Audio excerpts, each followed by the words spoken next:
What's up, guys? My name is Corey Barrier, and I am the Sales CEO. And so this is what we're going to talk about today. We've all heard the money is in the follow-up. Now, if you're doing nothing but following up digitally, do you think that's enough? Well, I'll have you think about this for a second. Open rate for email is below 20%. So that means all the thousands of emails you're sending out, you might get a 20% open rate, and quite frankly, that's pretty good. So if you understand how people communicate, right? People communicate three ways. They communicate through body language, the use of hands, facial expressions, so on and so forth. They also use tonality. That's voice inflection, meaning the voice cadence of your voice, right? It's how fast or how slow you talk. It's also if you're excited or not, right? If your voice squeaks, then you're probably nervous or excited, right? If you're talking really slow, that means you want to make sure people understand what you're saying, right? And it's very obviously extremely important.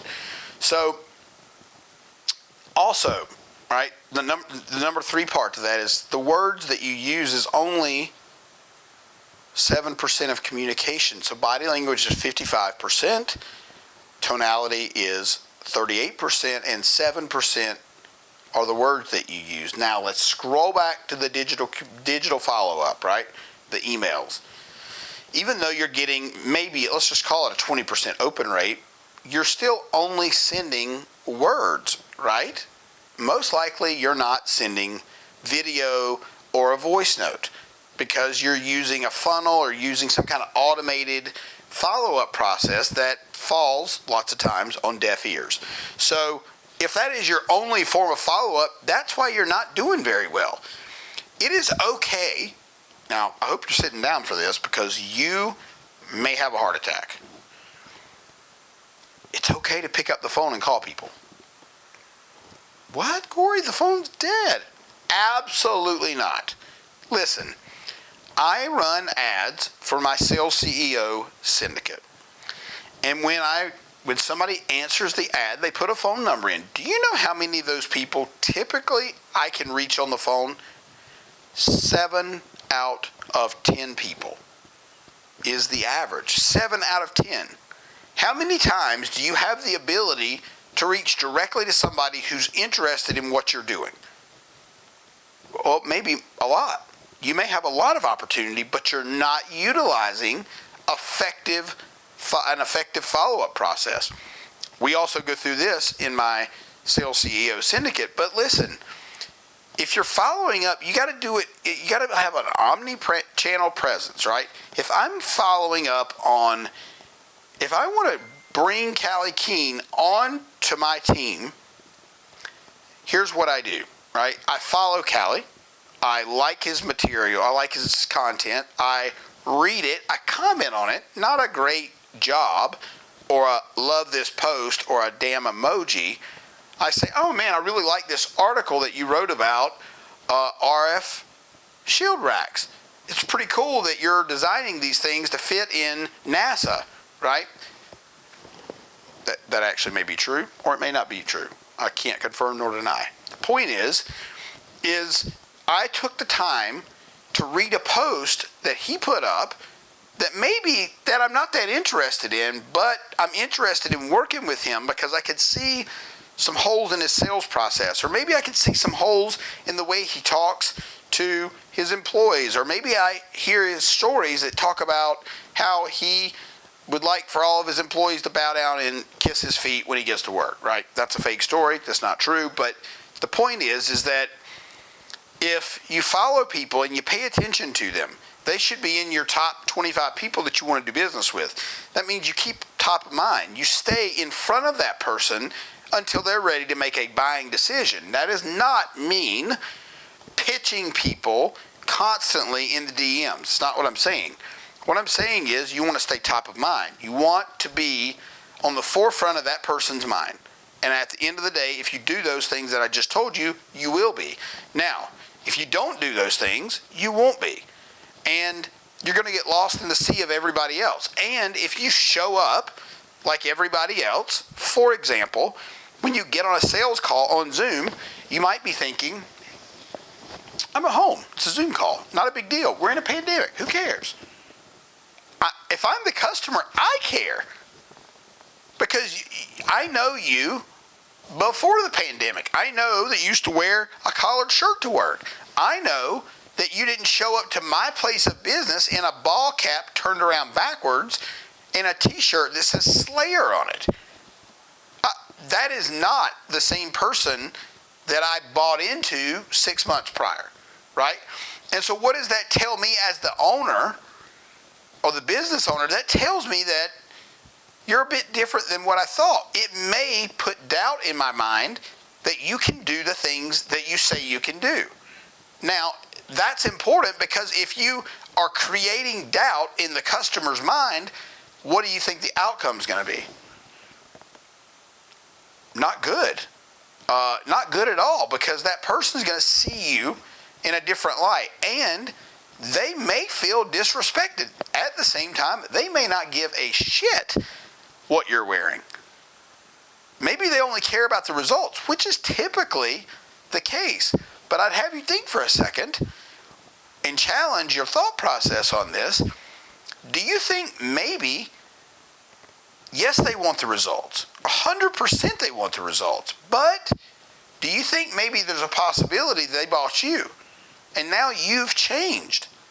And that may make them less confident in your ability to represent their company with whatever product or service that you're selling. And you really want to think about that. You want to think about, how does the customer view you?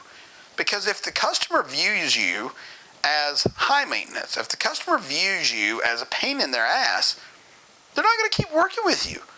I know for me, if I have a pain in the ass vendor, I am not going to continue giving the business. Why? Because it feels like it's a thorn in my side.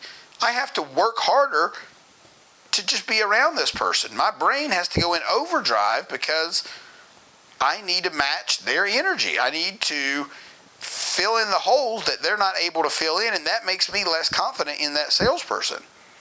Now, preparation's key, right? In follow-up, you have to be prepared. So, and preparation just means do a little bit of research on who you're reaching out to. I had somebody reach out to me recently trying to sell me sales training. Now, at the end of the day, if you paid any attention to anything that I talk about, you know I have a sales training company. It doesn't make sense for you to reach out to me about sales training, right? Or pitch me Forex in the DMs. Like, the strategy might work for somebody, but at the end of the day, I just don't know that works. I don't respond to DMs like that unless I'm being sarcastic. Now, I'll tell you, I have some automated things that are running on LinkedIn. And I had a guy respond yesterday. He knew it was an automation. And he was like, yeah. He was like, I've got this guy. Basically, he was alluding that he was hooked up with the cartel and that, that's who he works for, and I could call on them if I wanted. He was just being a smart ass. But here's why this is important, because if your customer doesn't believe in what you're selling, if they don't believe in you, or if you're showing up like everybody else, you're going to get lost in the sea, just like I did with this guy, except for he responded with a sarcastic remark. I actually wrote him back and I went, dude, you got me rolling over here. It was hilarious. And he came back with another one. And then our dialogue started. But guess what? How, in a million years, if you would have gotten that response and not responded, you'd have said, oh, that guy's not interested. But instead, I reached back and said, dude, that was hilarious. It cracked me up. In fact, I sent him a voice note and I said, man, you got me laughing so hard over here, I don't even know what to do. And we had a 15-minute dialogue back and forth in the DMs about just whatever, right? About him, giving me more jokes and me laughing at them. I'm building rapport with that individual. And that's going to lead to a sales conversation eventually. But you got to be aware of that kind of thing. You've got to be aware of how you're showing up online. And look, I'll be honest with you. I mean, I talk about my political stance online, and it may or may not, it may hurt me, it may help me. I don't know, but if you don't align with me, you're not going to work out in my program. In fact, I don't want you in my program. And that's not to say that I don't understand the other side. That's saying if you're some crazy either side, right, far left or far right, you're extreme. And I'm extreme about a lot of things, but I have common sense. I have the ability to decipher between what's real and what's not. And yeah, so I just thought I'd throw that in there. And again, I want to thank you for watching this video. If you want to learn more from me, go ahead and go to CoreyTheSalesCEO.com and download my Objection Crusher cheat sheet. Book a call now. I'll put the link below, and let's have a conversation. We'll map out your 90-day growth strategy and show you how your revenue is going to grow over the next 90 days. Go ahead and book the call now. You guys have a great day.